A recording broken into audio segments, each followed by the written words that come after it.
Welcome to the Ward of podcast. I'm your host, Ward of, aka Joe, and today we have a very special guest from across the seas, our friend Guy Dizan.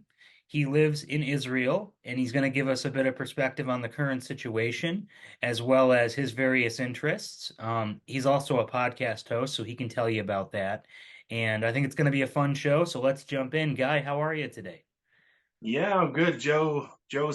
I interviewed you on my podcast, and I'm glad to, return a favor and appear on your podcast and talk about Israel and some other kind of weird, esoteric, occult, even, holistic and spiritual ideas with I you. love it. I love it.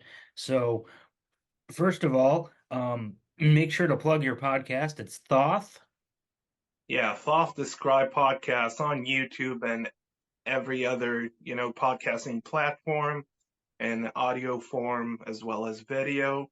Yeah, I interview a lot of academics, researchers, cultural figures, um, artists, and the likes and their ilk. So yeah, I've kind of been doing that for the past 2 years, fervently. Um, I used to, post 3 episodes a week on average. Now I'm down to one every 2 weeks because Hmm. I couldn't keep up with that pace for much long. Yeah, I'm starting to do a lot of episodes. Like I'll be getting this out today because of your, um, frankly, your proximity and also your expertise in current events. I'll be getting it out Mhm. today simply because I feel Well, I'm not a geopolitical kind of commentator, but certainly. I'm not an expert, but I'll do my best. Yeah. Well, you live there, I don't. You know Yeah. what I mean? Um, so what is your analysis, your opinion, your thoughts on the current situation of the attack on Israel by Iran, and Mhm, how big is the response going to be? What do you think that response will trigger? mhm. Well, first off, Iran Iran's attack was sort of um, it wasn't provoked per se. It was a necessary operation and execution that took place. One of the major kind of military leaders of Iran, um, he was targeted and executed. I don't know by which means, uh, but that instigated an almost instantaneous attack that was pushed 2 weeks in advance, and now the attack actually took place. Um, so yesterday or 2 days before, um, Iran launched a missile attack in conjunction with drones, um, actually targeting Israel sovereign aerial space. Um, the consequences or the wake of the attack were not as severe as it was foretold or foreseen by analysts and political commentators and some government officials and military, commanders and generals. Um, but they did hit some military bases, particularly in the north of Israel and in the far south, down to the Dead Sea and the Eilat Peninsula. So yeah, that was a kind of harrowing, immediate threat. Um, the Israeli government has not issued a formal statement or of actually organizing a retaliatory attack or a kind of um, well, response to the threat to Israel's sovereignty. Um, so we just have to wait and see. Um, the government officials and the security committees, there are emergency kind of, state, um, state at war. There are special protocols that are put in place and certain Im, implementations and orders and decrees that give basically free rein to some of the military forces and units to actually operate with complete discretion, and they do not need to or um, obey the kind of mainstream uh, rules of engagement and code of conduct. Of course, it doesn't, X out any morality or ignores international treaties and rules of engagement. But yeah, Israel is currently fighting for its survival. So it's no holds barred. Israel needs to firmly establish itself as a state and as sovereign country that actually can defend itself, and any signs of weakness will be perceived as as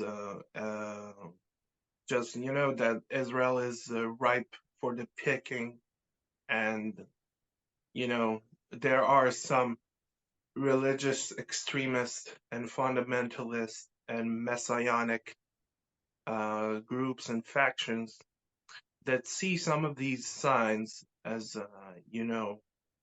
a precursor to salvation, that the final judgment is upon us. And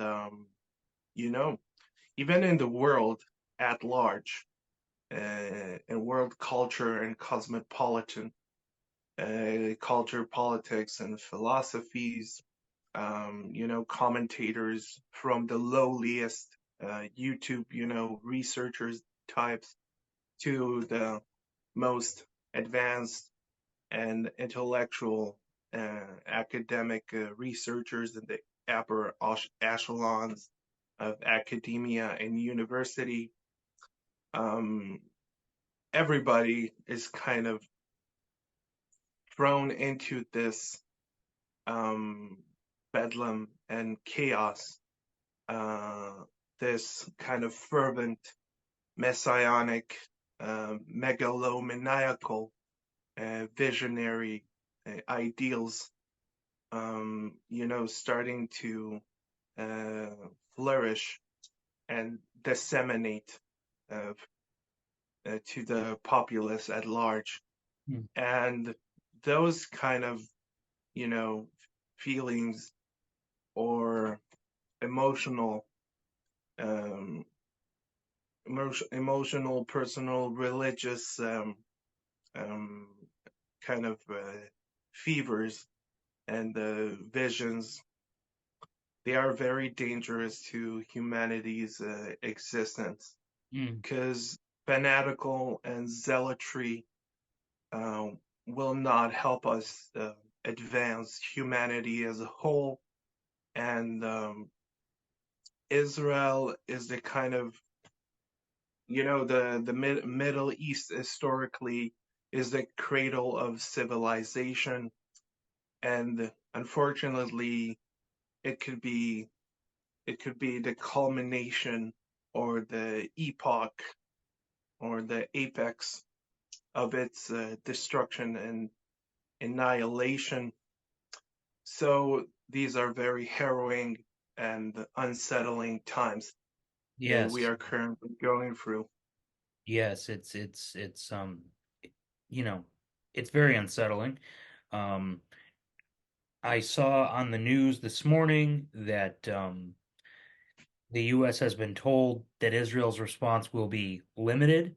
I don't know what that means, but I don't know either. Yeah. right. But I know that Iran said that any retaliation will be met immediately with another strike, and to me Hmm. that sounds very dangerous. To me that sounds like Yeah. no matter what happens, unless Israel does nothing, which I don't think is realistic. Um, No. there's going to be some sort of conflict here. At What? this point in time, the military officials, they will not lay on their laurels and, just wait for retaliation and aggression to come from Iran because, you know, let sleeping dogs lie. So um, I think that was a catalyst, or the guiding principle for Iran. Um, you know, America tries to issue sanctions after sanctions and try to limit the production of, you know, uranium and these types of dangerous materials, um, not to produce or to enrich in their factories. Um, Iran, they are not a kind of a backwater, society that is, can't compete on the world stage. It is an actual competitor, very powerful empire. I would call it an empire at this point because this kind of pseudo proxy war that is currently being engaged in the Middle East, it will not, the ripples that came from Iran and its subsidiaries, um, it will not be limited to Israel. Um, Iran seeks, like many tyrannical oligarchies and tyrannies and dictatorships, to spread its influence and control and stranglehold over every other nation. So, this is a race. This is a kind of, a race for control, for power. Whoever today in this media saturated culture, and we get, the information is streamlined and is perpetuated in the speed of light, information travels in a blink of an eye, a fraction of a second, you know, billions of times each day, and there is, we need to uphold our basic human ideals, which we hope are some of the common factors and basic fundamental principles and ethical morals and credo that guide all societies. Mm. But we can't, you know, we can't be sure of anything, in this point. Right. There are many sleeping dogs that lie, and there are many different threats, and a promise for salvation, always, in the wake of salvation, as we can see, the civil rights movement with Martin Luther King, Dr. King, uh, Jesus Christ, um, everyone who is a staunch defender of an ideal, um, eventually gets, you know, Right. shuffled under the rug of history. Yeah. Unfortunately. Yeah, we Um, always seem to, as a species, we always seem to take those people that say, Gandhi, Jesus, Martin Luther King, take those people that say, let's live together in peace and harmony. Bang! yes, You know, let's take them together, round them up and right. throw them in a ditch. Yeah, that's kind That's of scary, because I'm sitting here saying, I really want to have peace in our world and come together as a species. I'm afraid everybody. something might take me Yeah, out. yeah, everybody who tries to promulgate uh, a sort of spirit of dissension, trying to spread or trying to create a new outlook and perspective. It doesn't matter if it's through religion, philosophy, politics, social, engagement and leadership. Um, People don't want to hear the truth. And, Mm, that's it. That's where it comes up to. People just don't want to hear the truth, and people who are, instigators or trying to rock the boat, of mundane and alacrity and, just hard headedness.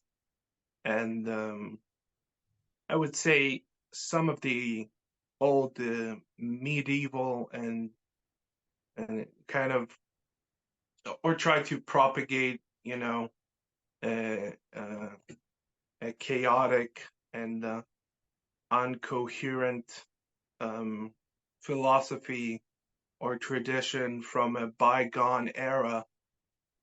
Yeah, they are very dangerous. They don't keep up with the times of society, which I hope society and humanity has made some steps towards unification of principles and ideals. The principles and ideals and beliefs are not codified in one, tome or text or, you know, um, constitution. They are just not. Um, one world government. We'll get to that when, conspiracy theories, but one world government is virtually impossible to attain. Um, it is, to actually coalesce a huge, um, a huge faction or section or cabal of people together under one banner, which is codified. Uh, it has, unanimous consensus. It is virtually impossible to establish something like that. yeah.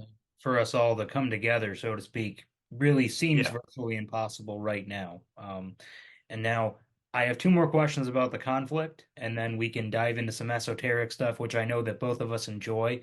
yeah. First of all, I'm glad that you were safe. I think that Thank you. I may have known before you that Israel was under attack because of, like you said, information's traveling at the speed of light. So Yeah.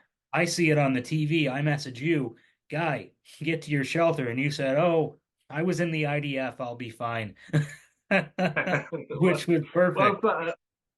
uh, you know, I don't want to say that Israeli are a special kind of a specimen, but we truly are, you know. Israelis, for the most part, Israelis just, most Israelis, or a large section of the population, they go through, military training. There is, it it is mandatory, to be a soldier, or draft to be drafted to the army. It has an obligatory span of time of 2 to 3 years. It is 2 years for women and 3 years for combatants, men. Of course, there are a lot of combatant, also women in Mm. the army. There was the first ever female, uh, actually air pilot in the army, and that was a great point of pride, even for myself, which I see it as a sort of advancement, a progression in our ideals and perceptions. Um, you know, because the army is a kind of, you know, is a solidified institution. It Mm. has, it's of course you know about the army. It has its own hierarchy, its own internal rules, its own judiciary bodies. Yeah. Its own So law. Yeah. yeah, the army is almost a kind of a separate state Mm-hmm. Yeah, yeah, at this point, yeah. because there are so many, military bases and institutions, and much of the government is headed by military or ex-military commanders, chiefs, um, yeah, colonels, whatever. Right. Um, so, Yeah, yeah. It sounds like the yeah, feeling on the what, Israeli street is calm. It sounds like people are yeah, used to this. They're calm. They're ready. yeah. So I knew the attack will take place. I I knew it for 100% ever since I heard about that kind of, meticulous execution operation. Um, I don't know how it was actually um, executed, but I knew it was going to happen. I knew it will meet us uh, head on, and it will not be a kind of a proxy Yeah, it's gonna attack be direct. Yeah, it's by very direct. Iran's subsidiaries, or pseudo underlings. You know, Iran finances a lot of terrorist organizations and bodies, and we can talk about the difference. We don't have time for talking about the difference between the Shia and the Sunni, which are two different sects in Islam. Iran and Saudi Arabia are two staunch, they are two completely different kind of caliphates. Iran are more of the Sunni flavor, more radical, more messianic. Mm. They believe in the coming of the Messiah, which is called the Mahdi. Mm-hmm. And the Mahdi is the kind of Messiah, the man that will lead the caliphate. They refer to a specific person in history that was murdered or executed unjustly, and they believe that he will be resurrected somehow, or a descendant of him. will be resurrected and, um, lead the world under a caliphate banner under Shia, Mm. the Shiite is a judicial body institution, Mm. and the Sharia Mhm. is a judicial institution, that deals with everything from family conflicts to petty thefts to everything when it comes to halal food, um, everything. Any kind of a dispute or monetary kind of a conflict or a lawsuit. So the Sharia is a kind of a different, uh, you know, it's in staunch opposition to the mainstream kind of secular halls of justice. It's not like the DOJ, Department of Justice. It's something completely different. Um, so that kind of concept, that kind of ideal, um, is not, you know, is not preferable to the regular judicial legislatory bodies and channels that we use to solve conflicts and disputes, civil or military ones. So yeah, there's a lot to think about when trying to dissolve such an institution and the means by which uh, that solution can be achieved. You know, trying to trying to deprive or deny them armaments, you know, trying to holster or put a hold on enrichment of uranium because it's not just about Israel anymore. Iran, the UN at the beginning, issued very severe sanctions on Iran with regards to enrichment of uranium, in regards to actually trading with foreign um, tyrannical oligarchies that are very dangerous. I won't mention some of them, but everybody knows which what is the banality of evil, the kind of diplomatic map of this contemporaneous epoch in history. There seems to be people will have to pick sides at some point, Mm. and we have to actually go back and intrinsically to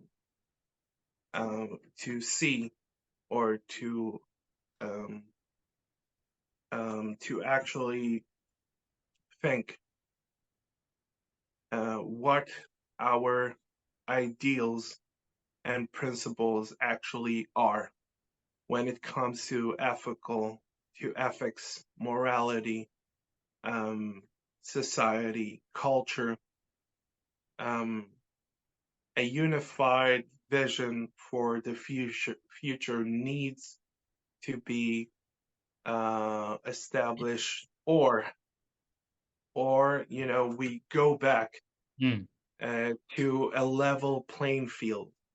Mm. And the disarmament, I think the disarmament of nuclear weapons is the first big step we need to take in order to ensure that the playing field is leveled, is equal across the board, I and support that, from certainly. that point on, we can actually start to look into the future to actually see some of the possibilities, um, that are foretold by this um, epoch, by this period in history, and it's very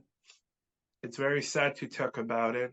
Um, uh, One person, one individual cannot carry that cumbersome weight um, of this monumentous task, Heraclean endeavor that will take all the resources, all the different resources, factions, organizations, institutions, charitable entrepreneurs like yourself, the mega kind of venture capitalist, the Mhm. industrialist. It will take such a big kind of a unity, or the cadre of elites in the upper echelons will have to, engage in serious talks, committees, treaties, to draft a different, Jean-Jacques Rousseau talked about society and the obligation of upholding morality, or the state's um, kind of obligation to uphold its morality to its citizens and peoples. We have to draft something like that, a modern kind of Magna Carta, but Mm. on a big scale and dimension. Um, Something like that. Um,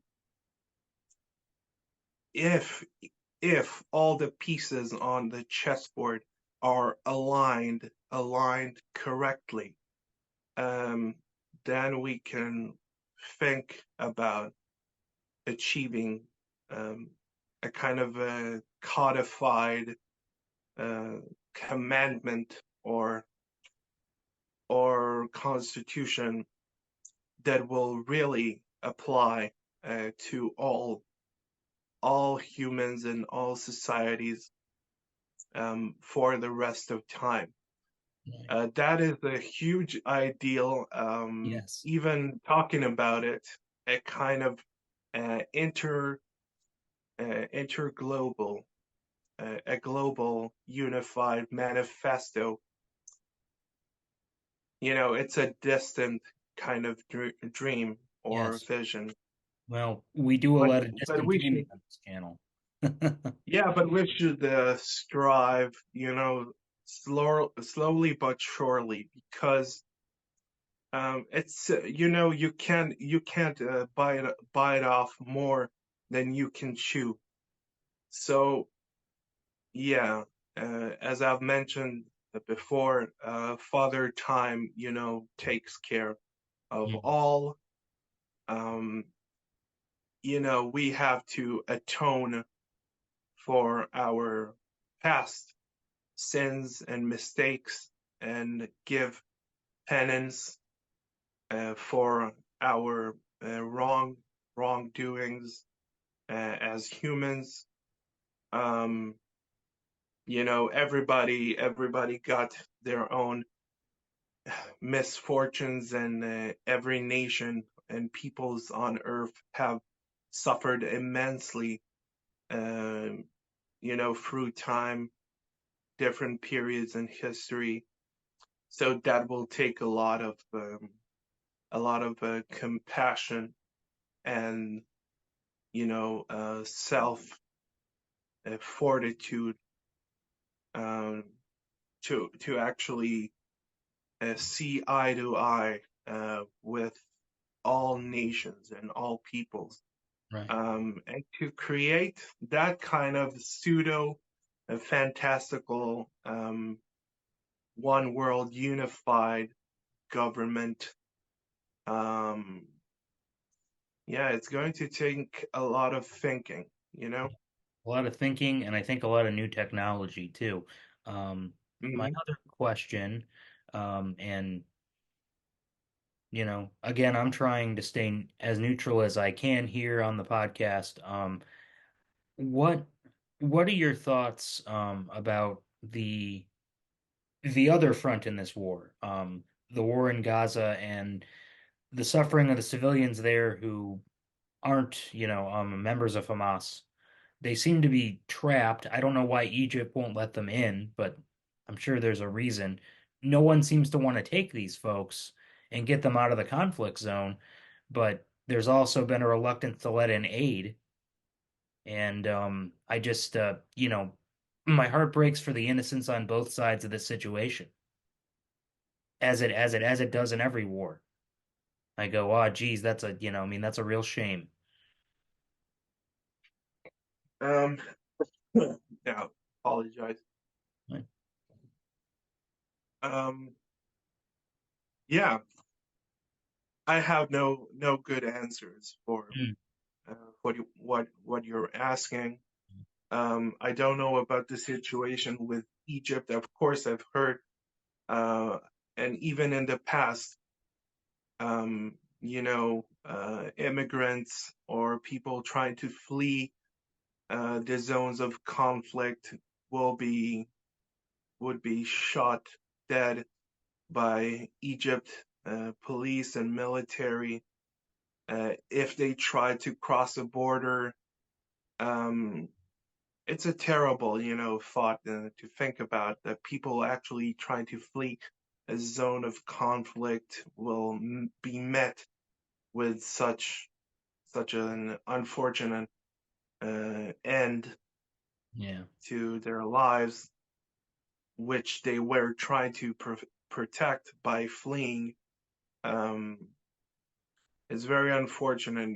The military, the Israeli IDF, will never shoot down someone who's trying to cross the border. They will detain them, but they will never, just fire at will at any moving target. That is not ethical. That it goes against the Schengen Treaty Mm. of the UN, for civil rights and human rights across the globe. You have to detain a suspect. You cannot, of course, torture or subdue um, or make that person go through some type of torture process that you can't do during investigations.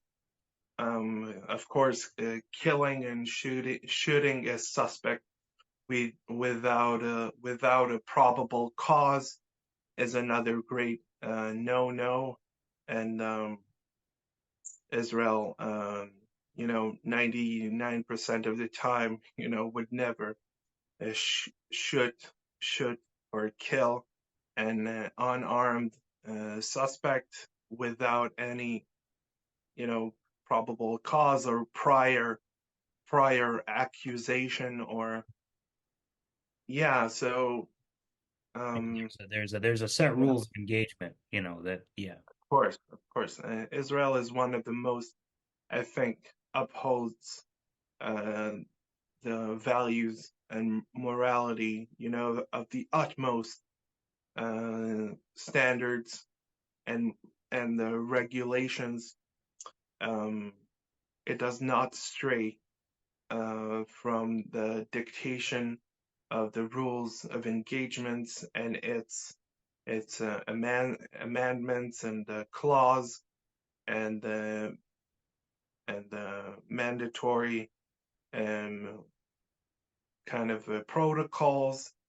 Um, when it happens, it's very, most of the time, they are rookie mistakes, you know, uh, junior cadets that have not been a long time. They were just drafted and they were just thrown into the field and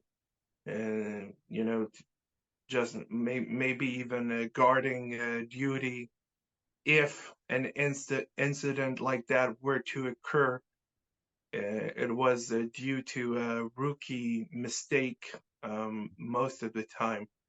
Yeah. Um, Getting back to the second part of your question about Gaza. Gaza is it's a kind of an urban setting. Gaza is not, some uh, some desert wasteland. It has concrete buildings. It has a lot of institutions and um, a lot of populated areas. Um, some of the institutions um, or the mainstream facilities of Hamas government were just, eradicated completely. The symbols of governance of Hamas were taken down, symbolically, because we want to get the message that Israel is not to be trifled with. And any kind of aggression instigated from a foreign terrorist organization, which is a subsidiary, a kind of proxy force of the Iranian regime, um, will not, will not be offered clemency Hmm. to, terrorists that have blood on their hands. They will not be offered the clemency in a lot of the cases. Of course, if you get the chance to get your hands on these people and to actually capture them, of course you would not execute them. Israel does not have, the capital punishment Oh, like I didn't know that. America does. Israel does not. Um, it doesn't matter how grieve what how grave Right. your crime or how horrendous your crime was. The punishment will never be a capital punishment because it doesn't exist in the code of law. So the capital punishment uh, type of penalization uh, is not is illegal. Um, it was never implemented, and no one in Israel, the state of Israel, was executed or put to death row or given the capital punishment. Hmm. So you're not allowed to just, indiscriminately shoot or kill a suspect. It doesn't matter how how grievous his crime was. Right. That's something I'd like to see done in America. I'd like to see us do away with capital punishment myself.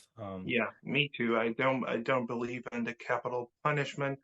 Um, the capital punishment does not deter um, felons Mhm. or perpetrators or thieves. No, it doesn't deter them the bit least. Right. the less bit. Yeah. Right. Now, now that we've solved the world's problems, because we're apparently Middle East We're foreign policy yeah, experts. we're headed there. We're headed in that trajectory, but it will take some centuries, I Yeah. believe. You know, I'm not joking. I'm not Oh even no, joking. yeah, yeah. It I will take a few. It will take a few centuries in order for the world to balance itself out again yes, yes. in some capacity, of course. Right, right. And I think, I think that peace is possible. I think that unity is possible. But again, like you said, I think it's going to take centuries. It took centuries for us to transition as a species from feudalism to a mode of industrial capitalism. And it's going to take hundreds of years for us to move from industrial capitalism to what I hope to be a resource-based economy, with shared resources, that sort of thing.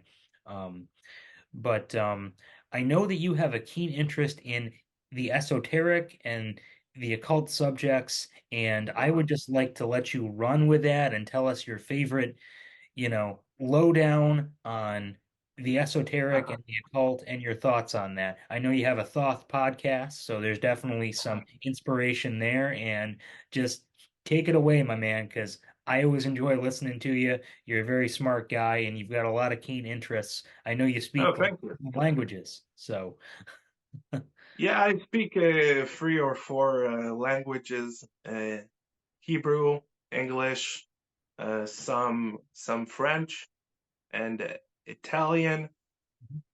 Also Romanian. but yeah. That's that's my kind of a mother tongue.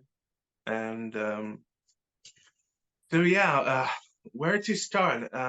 Esotericism is a large field of study. Um, every occult um, institution or esoteric kind of brotherhood, or order. Most of them call themselves some type of order. The Order of the Golden Dawn, for example.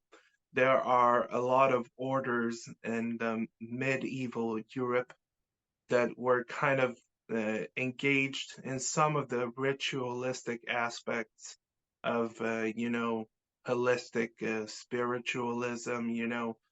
Tarot cards were invented in kind of the 19th, 14th century in Europe and France.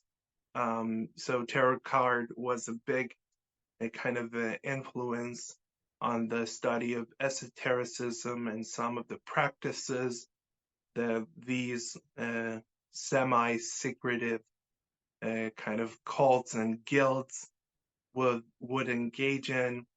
Um, so for every occult or kind of organization or order or guild, um, has has the kind of initiation. So the initiative or the initiate uh, is called the neophyte, and the neophyte is the one who seeks the knowledge that is hidden and it's not available to him until he reaches a certain rank or a certain degree of enlightenment or proficiency in inside the order or the cult or the esoteric, coalition or whatever word you may choose to call it. Let's take, for example, the cult of the Essenes in the Desert Sea. So the Essenes were educated group of people. They were almost 100% male. They existed not just in the desert, not just in the Dead Sea, but they were also in the north. of Israel, but the Dead Sea Scrolls were discovered, of course, in the Dead Sea in the south. Um, the Dead Sea is not a Hebrew term for it. It is a Turkish Ottoman term called Mat, Mat, which means dead, and the sea, of course. So it came from Turkish, and in English it became the Dead Sea. But the area under Turkish Ottoman rule was named Qumran, which is not a Hebrew name, of course. It's a Turkish one. And one day, some shepherds played, near the caves of the Dead Sea in 1915, I think, and they threw rocks into the caves, and then one of the rocks hit a kind of clay jar, and they heard that sound, and they knew there's something there, and they sort of kind of plundered the cave. They opened all the jars, and they didn't find anything inside the jars except for the last two jars. Hmm. Inside the last two jars were folded up scrolls that managed to, survive the harsh climate. The desert is a great, preservatory, uh, preservatory material. Like in Egypt, everything in Egypt is, survive almost perfectly as it was thousands of years ago, and is, on a it wasn't affected by the harsh climate of the desert, and the erosion of the desert, the storms and sandstorms, um, or it wasn't looted by thieves or mercenaries Right. or tomb raiders. So they found the scrolls. Um, Afterwards, they wanted to sell them, to some antiques dealer. And originally, the scrolls were made to to be a kind of material for producing sandals. Hmm. Oh So boy. they they did not know or understand the actual inherent value of of those scrolls, and they sold them to an antique dealer who actually knew, their value, and kept it for himself. Um, there was a great researcher and academic, which his name escapes me right now. Um, I think Steinsaltz, if I'm not mistaken, um, or Steinhern. Hmm. He was a Jewish researcher of, academic of ancient manuscripts, and uh, the rumor spread and got to him, and he quickly rushed to Israel, Palestine back then, and he tried to buy as many of these scrolls as he could. Of course, he couldn't take all of the scrolls at one go. He had to make several. different trips to Israel, and it was a kind of race against time So because scrolls. the rumor had spread that these magnificent, you know unique uh, manuscripts specimens um, came to light, and the Turkish authorities got wind of it, and they tried to buy as many scrolls as they could put their hands on, and so it was a race against time to actually preserve and rescue and save these scrolls from the hands of the Turkish Ottoman authorities. some some of the scrolls, there was a very important scroll specifically that the Jordan government bought Mm. from the Turks and the Ottomans. It was a scroll detailing all of the objects and the artifacts that were actually pulled or taken out from the temple of Solomon.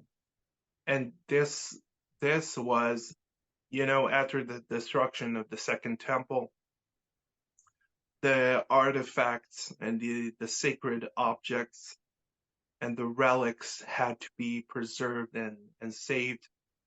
Right. Um, and that kind of list of artifacts and objects and relics is immeasurably valuable Mm. um, and unique. And up until to this day, that scroll can be seen in the museum in Jordan, and the Jordan authorities still have a hold on it. As it hasn't been translated. So, yes, exactly. It Yeah. hasn't been Oh, translated. It's written, its contents are known to some academics and Israeli researchers, but the original, of course, manuscript is not in their possession. mm. Um, of course, some of the scrolls were written. They were combined, written bilingual Hebrew and Aramaic. Some scrolls are written in Greek, but not a lot. The period of the Dead Sea Scrolls refers specifically to 200 BC to 100 or so AD, 30 years after the destruction of the Second Temple by Vespasian, a Roman emperor, and his son, the great general Titus. Um, yeah, all that story with Titus and Salome, the I know a queen. bit about it. I know the wall still stands, and that's why, you know, Yeah. my tradition, you know, in my religion, there's still one stone upon another, so the Son of Man will not return until all the stones are down. So Hmm. I was praying, dear Lord, please don't hit the Western Wall. Please don't hit the Western Wall. Yeah, the Wailing Wall. Yeah, the Um, wall, because I knew that the Lord Jesus, my Lord Jesus said that if one stone won't be left upon another. So I know that in my belief system, that as long as the Wailing Wall stands, the Son of Man won't return. But if it's mm, hit, my God, for me, that's a mm, sign. And I'm not a zealot. I'm not, a pushy religious person, but I do have beliefs. And I go, oh, dear Lord, please don't hit the Wailing Wall. I'm not ready for you to come back yet. yeah. So getting back to the, well, I like that kind of anecdote. Yeah. Um, seems reasonable. Seems reasonable. The Judaism have it opposite. Hmm. Until the third temple will not be, built, um, salvation is out of our grasp. Um, you know, we are damned to be sinful. That's a kind of a Christian Catholic notion, of original sin. The Immaculate Conception actually exists in the Old Testament. Hmm. You know, um, there were the kind of four four mothers, not like the forefathers, four mothers of Judaism. There were four of them. Of course, there was Abraham, Isaac, and the other the other one, uh, Jacob. Yeah. Um, and there were mothers, of course, Leah, Rebecca, and Sarah. Um, Actually, Sarah was foretold similarly to the anointment uh, of Jesus Christ to Mother Mary. She was foretold in a dream by an angel that she will bear the Son of God, and that God will, you know, uh, fertile or open up her womb Woman. Hmm. um, to receive a child. So the Immaculate Conception is not an original notion or Right. concept of Christianity. So getting back a little bit to the Essenes, um, they were a cult. Um, they were a separatist cult from the the mainstream, priesthood. Um, they perceived the the institution of the priesthood as fundamentally corrupt, and the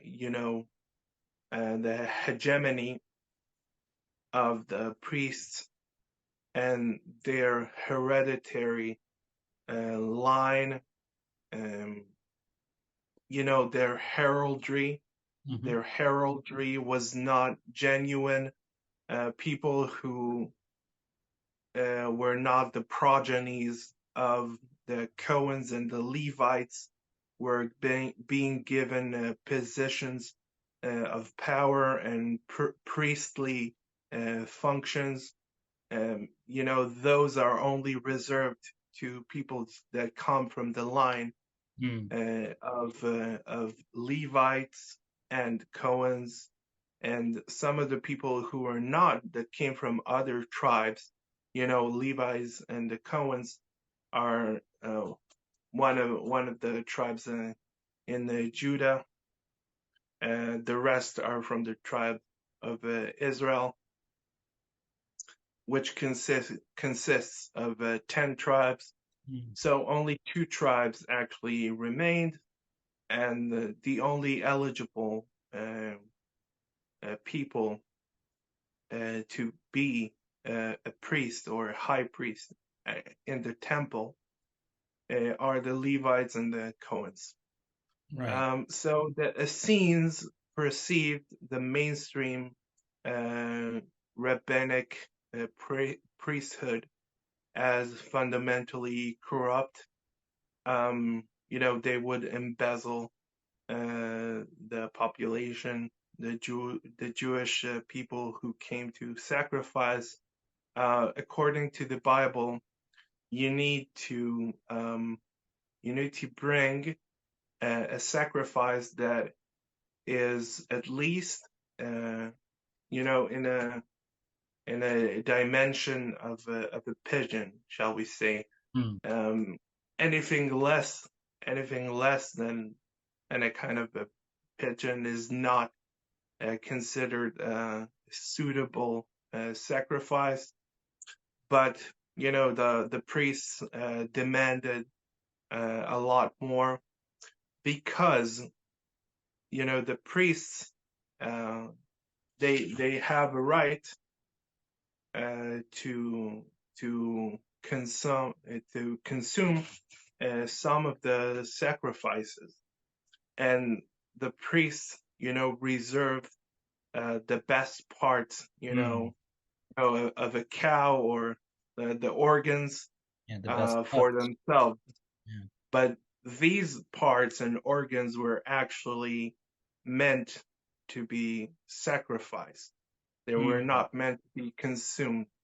So those are just some of the examples of corruption um, that was going on, brewing in the priesthood, in the priesthood class at that point in time, and the Essenes were perceived to be kind of zealots, fundamentalists, and they were a separatist group, that just left Jerusalem to establish their own religious institution and society.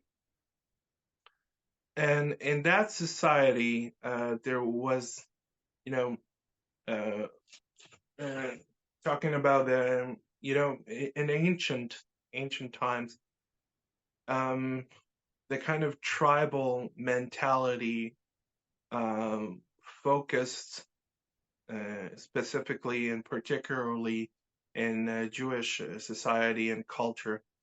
The focus was on uh, impurity as opposed to purity, um, to um, a kind of a beneficence. If you were impure, you could not stay within the boundaries of the tribe, the village, or whatever. Um, so they were a kind of they were harsh on that matter um, when it came to purity and impurity. They would, people who listen to this and say, bathing, is a common daily practice routine. But back then, in the ancient times, bathing was, a very rare privilege and activity. Bathing, actually not in kind of a murky, you know, a, a contaminated waters. Um, they the Talmud, or the book of Leviticus and Deuteronomy, talk about how a person should properly uh, bathe and wash their bodies.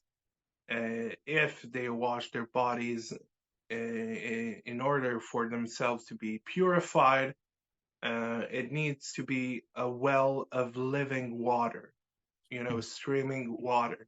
It needs to be, the source of the water. It can't be, you can't Water. wash yourself. Yeah, you If you can't wash stagnate, your yeah, you can't wash yourself in seawater, for example. It needs to be, purely uh, kind of procured from the ground. Um, so they had to live in those kinds of caves because you can't, there was no source or body of water uh, in the area. It had to be, dug under the ground and to search for those bodies of water. Um, So these kinds of Roman bathhouses are also built in the same way. They are dug into the ground until the water rises to the level, and then you can build construct the bathhouse or whatever. So it's the same kind of concept, but they would bathe themselves 3 times a day, uh, each time before and after eating or praying, for example. Um, there were different ranks among the members of the Essenes. A neophyte, for example, an initiate, would have to take part in some of the chores, for example, carrying buckets of water, or maintaining cleanliness of the area, or you know um, actually attending to some of the more senior members, helping them with menial tasks, for example, or they had some, well, scratch that. It doesn't matter what they had. Okay. So, for example, impurity and purification um, was taken to the extremes. So, for example, it exists also in Hinduism. Um, if the neophyte or a lower rank member accidentally uh, treaded on the shadow of a upper or higher ranking individual, that individual would have to fast for 3 days, deprive himself of water Wow. and food until he is purified. And also it would have to wash his body in water, 3 times a day. It would have to pray, to say certain prayers, Or and to purify himself again. So that kind of mentality um, is very weird, but it but is that just to be in the shadow of a superior rank, you have to purify yourself. I mean, that's really yeah. something. That's hardcore. The group had a leader. It wasn't some communist, you know, I don't know, Soviet colony or settlement or whatever. Um, they had a leader. That leader was perceived, as sort of a pseudo messiah. Hmm. He, they believed um, there is the scroll, one of the major known and infamous scrolls from the Dead Sea Scrolls, um, called the scroll of the war Hmm. between The War Scroll. the evil between exactly. It's called the war scroll, but in an abbreviated version. But the war is between the light and the darkness, and they believe that not too dissimilarly to Hellenistic pseudo um, pseudo paganistic kind of beliefs. that dictate that there is a kind of a progenitor or an unmoved mover to the world called the demiurge, and the demiurge um, encompasses in itself also the forces of good, but also the forces of evil, meaning also the forces of creation and the forces of destruction. Hmm. And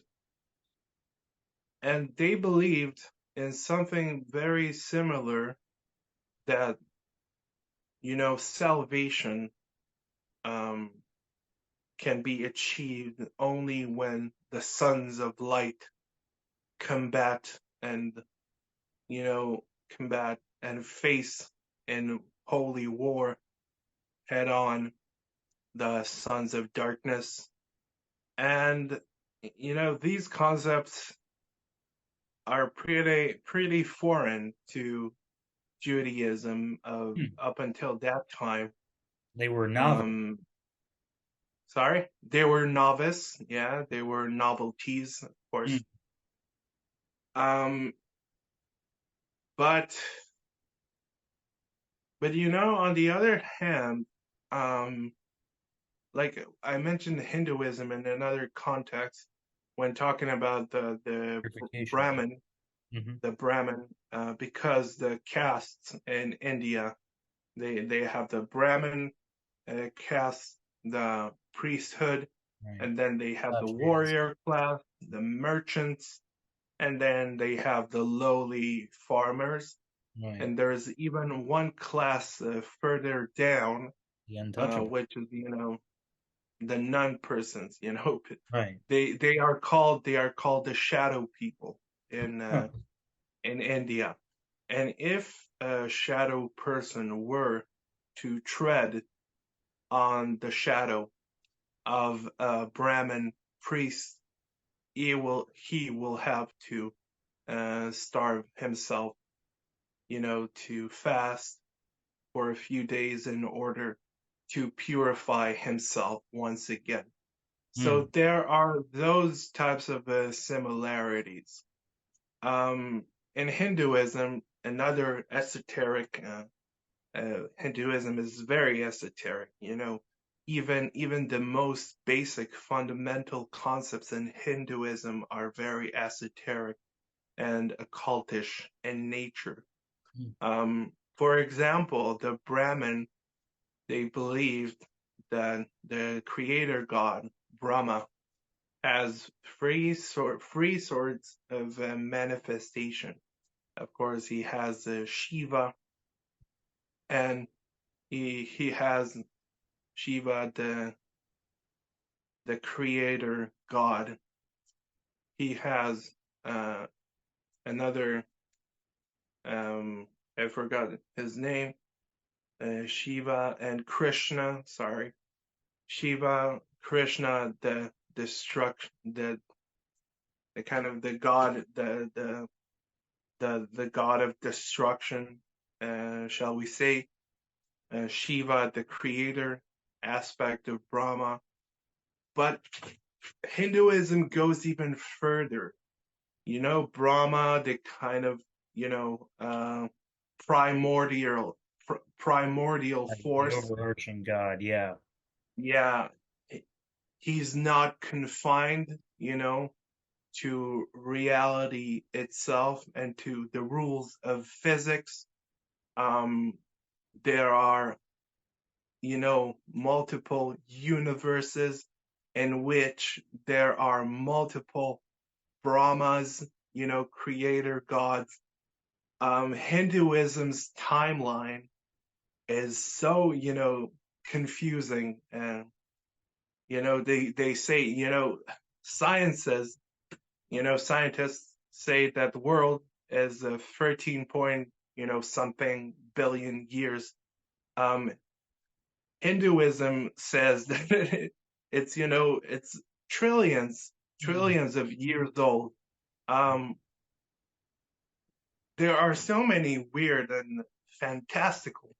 concepts in Hinduism that you can never, satiate your intellect with studying and, continue your research into so many different practices and cults and deities. One of the major primordial kind of anthropological deities and gods is the god Agnu, Hmm. the god of fire. And he is the kind of a Prometheus that gave humanity the gift of fire. Um, yeah, we can go on and on about the occult and esotericism and the meaning behind different aspects of nature, different bodies of stars and astrology.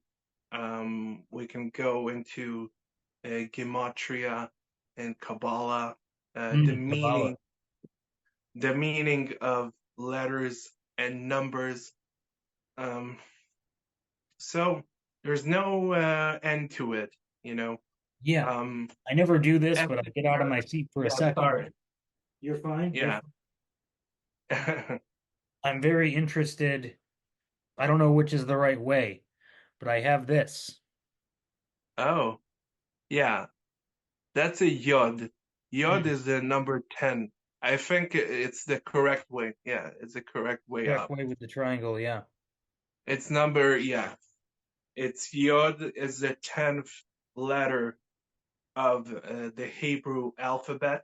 Hmm. Um, and it's the start, of the tetragrammaton, the holy, holy name, the true four-letter name of God.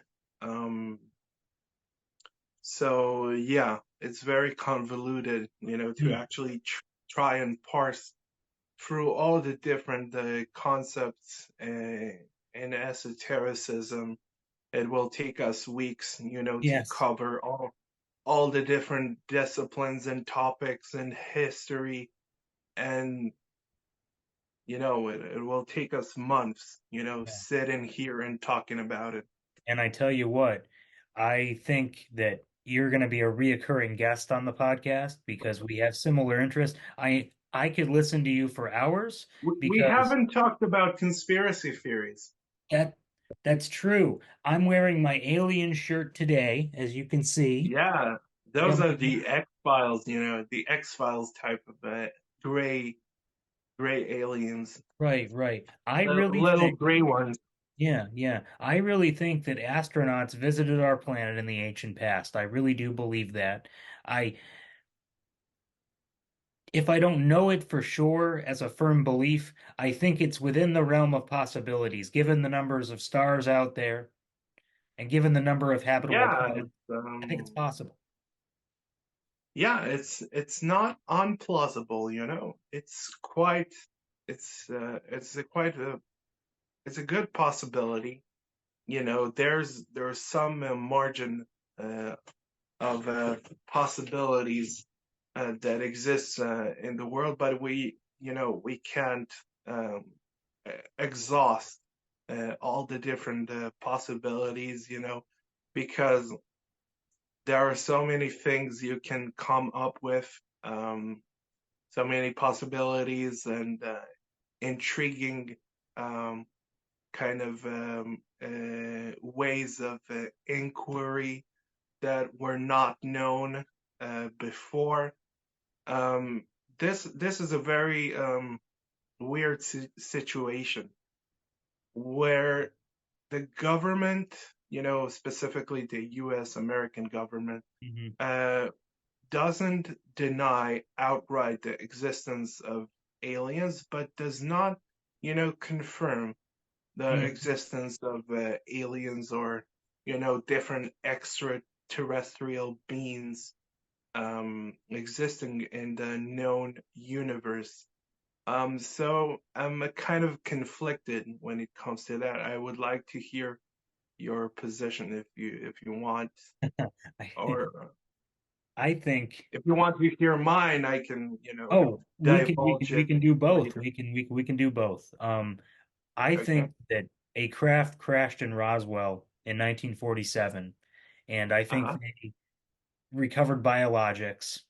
I think they're in Area 51, and I was part of that group on Facebook that wanted to, you know, run to Area 51 because they can't stop us all.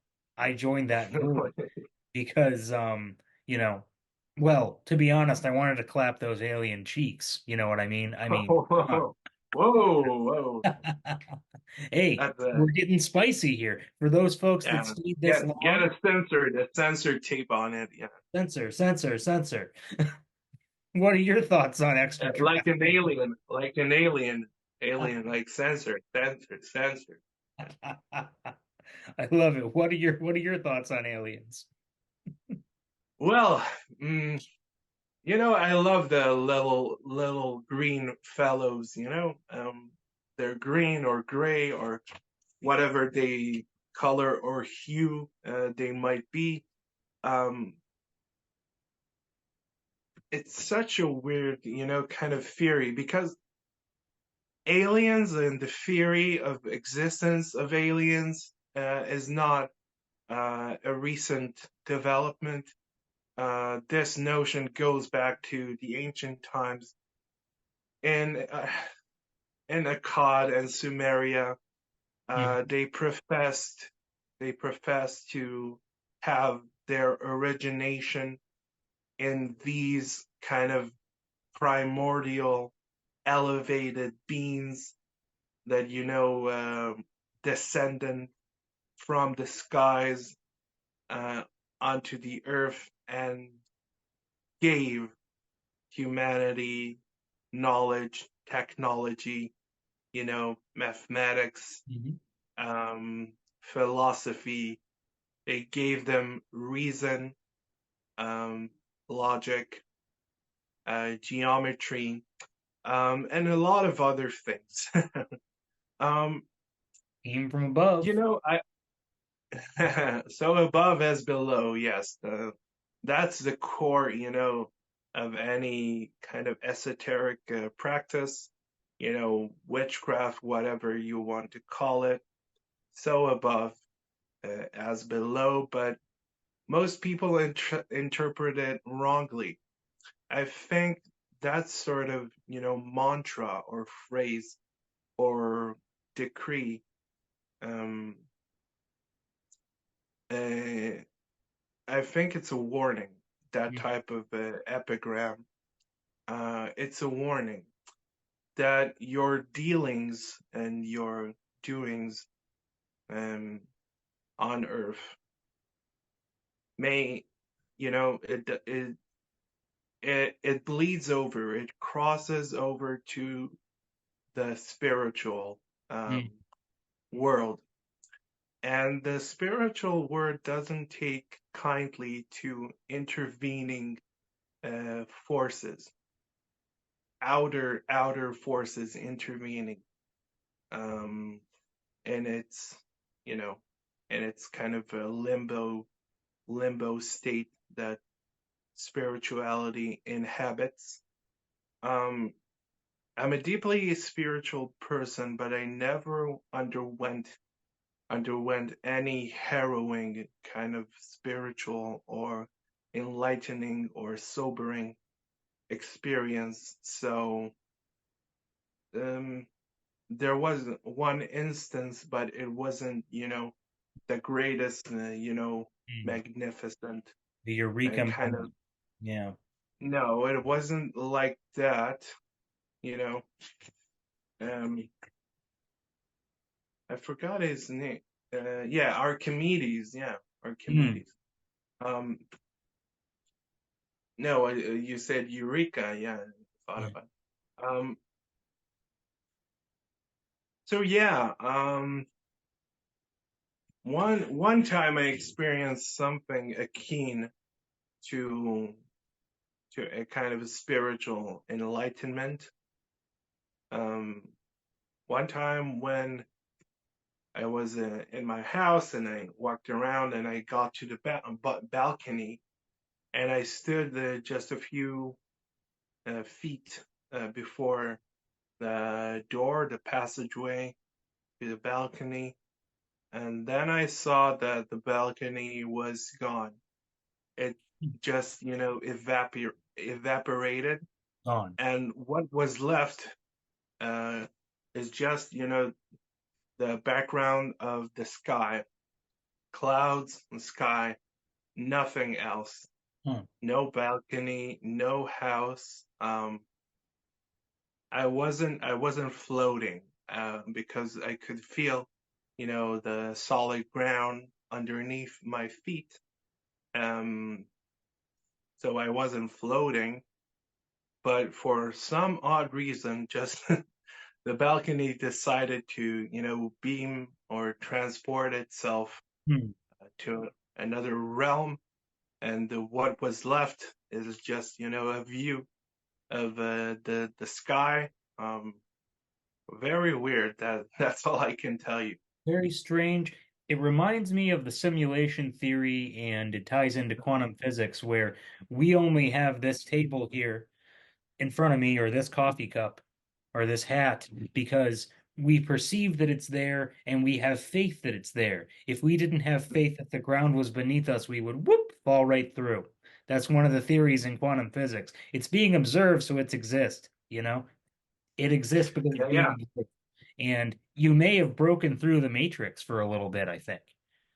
yeah. But I think that theory doesn't hold water. If a tree Probably. falls, if a tree falls in the forest and there's no one to witness it, did the tree actually fall, or is the forest just a figure of our imagination? So, Yeah, um, that's the theory that it's not really it, imagination, but it involves us as the observer, yeah.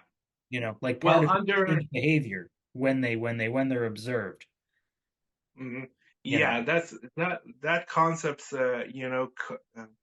um, is refers specifically to quantum theory in physics. Yeah, not the physical world. Right. Uh, so what was your question again? Oh, it was When just it, your experience just sounded to me like you punched through the simulation for a minute, like you went, yeah, before that. "Oh gosh, I can't even remember." But that's okay. What are we gonna Oh, do? conspiracy. Yeah, yeah, Yes, aliens, yes, aliens. yes, Yeah, yeah. yes. Now I remember. Now I remember aliens. So we stopped at I won't, I'm not going to use the name. A lot of YouTube conspiracy kind of researchers and pseudo intellectuals and mediocre rookie type of gonzo journalists. Mhm. I don't like that type people. There are some people that are at least somewhat intellectual, somewhat, make an effort of presenting it in a kind of aesthetic or appealing way for the listener and the watcher and the viewer.